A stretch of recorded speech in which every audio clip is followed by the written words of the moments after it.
सिद्धि की शादी के बाद वो ससुराल चली जाती है। पीछे रह जाती है भाभी रानी। सिद्धि के ससुराल जाते ही भाभी कहती है, अरे वाह जी वाह, सारे कपड़े मेरे।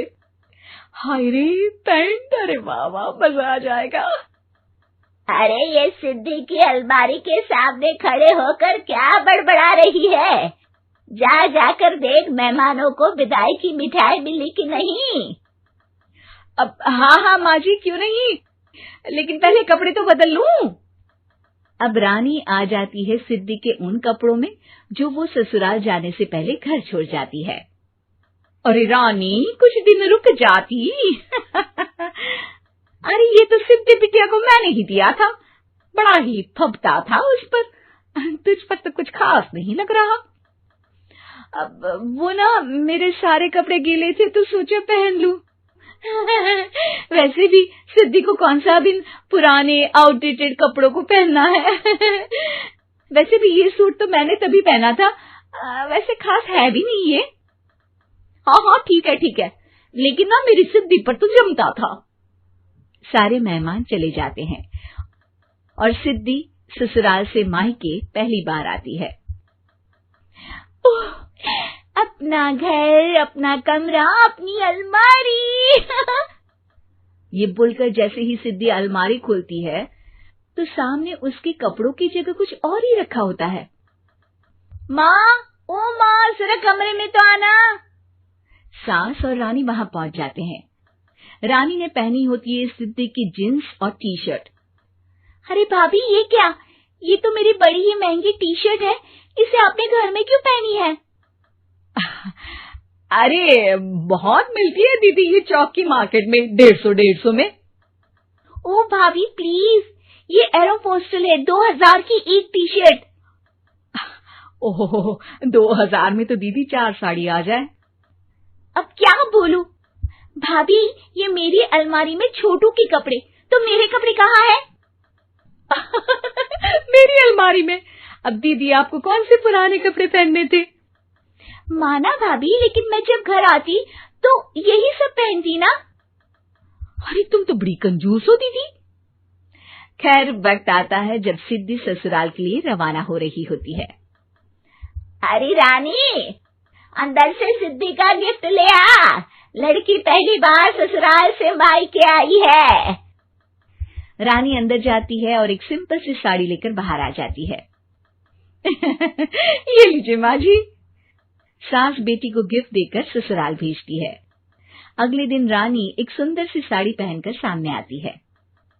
अरे रानी, ये तो वो साड़ी है जो मैंने सिद्धि को देने के लिए दी थी जब वो ससुराल ले जाती, लेकिन ये तूने कैसे पहन ली? अरे माँ जी, ये साड़ी तो मुझे बहुत पहले से ही पसंद थी, लेकिन चिंता ना करिए, मैंने सिद्धि के लिए भी अच्छी सी साड़ी दी है। हाँ। तभी सिद्धि का फोन आता है। क्या माँ, कुछ अच्छा तो दिया होता ससुराल ले जाने के लिए। अरे पहले दिखा दिया होता। ये चमकते हुए पैकेट में नौकरानी वाली साड़ी मत दिया करो माँ। अरे बेटे, वो तेरी भाभी ने ना गलती से उससे पैकेट बदल गया। हाँ, मैं कल ही तेरे भाई के हाथ से तेरा वाला पैकेट भेज दूंगी। अरे रहने दो माँ, आई एम श्योर भाभी ने अभी वही साड़ी पहनी होगी जो तुमने मेरे लिए रखी थी। तुम तो समझ नहीं पाई उनको। खैर छोड़ो, मैं ज्यादा बोलती अच्छी नहीं लगती, रहने दो, आपको उन्हीं के साथ रहना है, फिर बात करेंगे। सास को रानी पर गुस्सा आ जाता है। वो उसके कमरे में जाती है जहाँ वो शादी का एल्बम देख रही होती है। रानी, मार्केट जाकर एक ऐसी ही साड़ी लेकर आ, कल प्रतीक जाकर सिद्धि के घर दे आएगा। अरे क्यों माँ जी, कितनी साड़ी देनी है दीदी को? यहाँ कोई सेल लगी है क्या? अरे चुप कर, मेरे बेटी के हिस्से की साड़ी खुद पहन ली, अब ज्यादा ज्ञान बांट रही है। एक दिन सिद्धि का फोन आता है। माँ, मेरी सास ने आज सबको खाने पर बुलाया है। सारे लोग सिद्धि के ससुराल पहुँचते हैं। खाना खाकर वो लोग निकल रहे होते हैं कि सिद्धि की सास सभी को गिफ्ट देती है। अरे बहन जी, बेटी के घर का खाना खा लिया, यही बहुत है जो आप ऊपर से गिफ्ट भी दे रही है। अरे बहन जी, आप भी कहाँ इन बातों पर विश्वास कर रही हैं। सास सभी को गिफ्ट देती है, लेकिन रानी को जो साड़ी देती है वो अजीब सी हरे रंग की लाल रंग के बड़ी छाप वाली होती है। अरे छी, ये कौन पहनेगा? सासू माँ को तो जरी वाली इतनी सुंदर, और मेरे लिए ये नौकरानी वाली। अरे भाभी, दरअसल मैं जब भी घर आती थी आप वापसी में ऐसी ही साड़ी देती थी ना, तो माँ ने सोचा कि आपको आपकी पसंद की ही साड़ी क्यों ना दी जाए। बेचारी रानी, बोलती भी तो क्या। सिद्धि और सास रानी का चेहरा देखकर हंसने लगती है, तो रानी समझ जाती है कि अपने ही बिछाए जाल में वो फंस चुकी है। संध्या की शादी उसके पिता ने शरत से की। शादी के 15 साल के अंदर ही संध्या का परिवार अमीर से गरीब हो जाता है। एक दिन संध्या जब अपनी भाभी से कहती है, भैया माँ पिताजी के बाद अब आप लोगों से ही मेरा मायका है। अरे संध्या दीदी, मायका बोलना आसान है, लेकिन जब मायके वालों को निभाना पड़ता है ना, हालत पतली हो जाती है। तभी वहां संध्या का भतीजा आ जाता है। देखा माँ, मुझे कितनी कूल ऐप मिली है। इसमें क्लास 6 to 12 के मैथ्स, फिजिक्स, केमिस्ट्री, बायोलॉजी और IIT, जी, नीट लेवल तक के सॉल्यूशन अवेलेबल हैं। बस आपको करना क्या है, क्वेश्चन की फोटो क्लिक करो, क्वेश्चन को क्रॉप करो और 3 सेकंड में वीडियो सॉल्यूशन आ जाता है। तो अब से कोई भी डाउट हो तो डाउट नट करो। अरे बुआ, कब आई तुम? मुझे बताती थी, मैं स्टेशन लेने आ जाता। अरे पहली बार थोड़ी आ रही है जो रास्ता भटक जाती। अब गाड़ियां भले ही बहुत है, लेकिन सब काम पर लगी है। अरे कोई बात नहीं भैया। और बताओ, अपनी गुड़िया की शादी के बाद खुश तो है ना? हाँ, मेरी गुड़िया तो राज कर रही है, राज। बहुत पैसा है उन लोगों के पास। अरे किसी भी चीज की कमी नहीं रखी मैंने अपनी बेटी की शादी में। हाँ भैया, वो तो इस घर का रिवाज है। बेटियों की शादी बहुत ही धूमधाम से करते हैं। पिताजी ने भी मेरी शादी में कोई कसर नहीं छोड़ी थी। बस किस्मत मेरी ही खराब निकली। अरे दीदी, अच्छा ये बताओ कैसे आना हुआ और कब का प्रोग्राम है? संध्या पूरे घर को देखती है। उसे अपना बचपन याद आता है कि कैसे उसके पिता ने ये घर प्यार से बनाया था। मुझे सीढ़ियों वाला घर पसंद था, तो पिताजी ने मेरे लिए 2 तल्ले का मकान बना दिया। अरे बुआ, सीढ़ियों को घूर रही हो? जरूर बचपन में यहाँ से खूब गिरी होगी। संध्या की आंख से आंसू गिर जाते हैं। वो अपने कमरे में चली जाती है और अलमारी खोलती है। अरे दीदी, अलमारी क्यों छू रही हो? कुछ चाहिए क्या? मुझसे मांग लेती।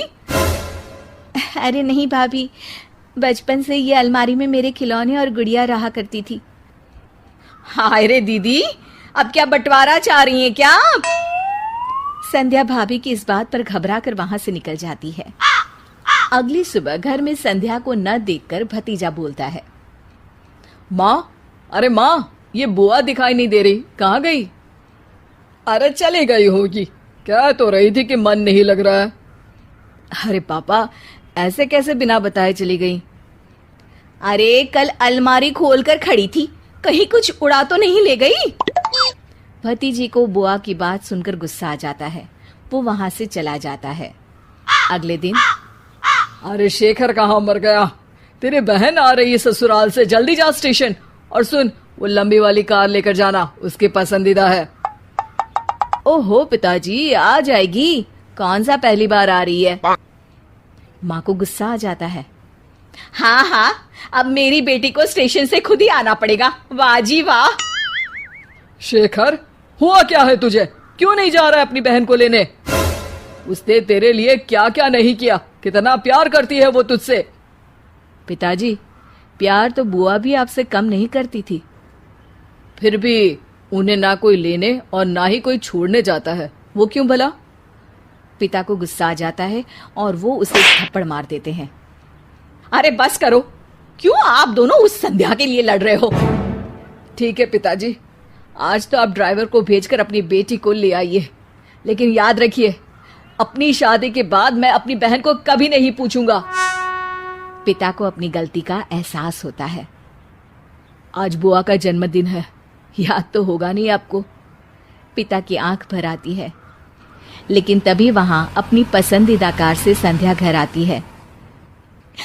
भगवान भाई दे तो तुम्हारे जैसा भैया, पापा को पता था कि कौन से रंग की कार मुझे पसंद है। तुमने उसी रंग की कार से मुझे घर बुलाया, वो भी मेरा जन्मदिन मनाने के लिए। ईश्वर सबको तुम्हारे जैसा भाई दे। भाई संध्या को गले लगा लेता है। तभी वहां भतीजी गुड़िया भी ससुराल से आ जाती है। अरे संध्या बुआ आप। हाँ, आज तो घर की दोनों बेटियां अपने घर में हैं।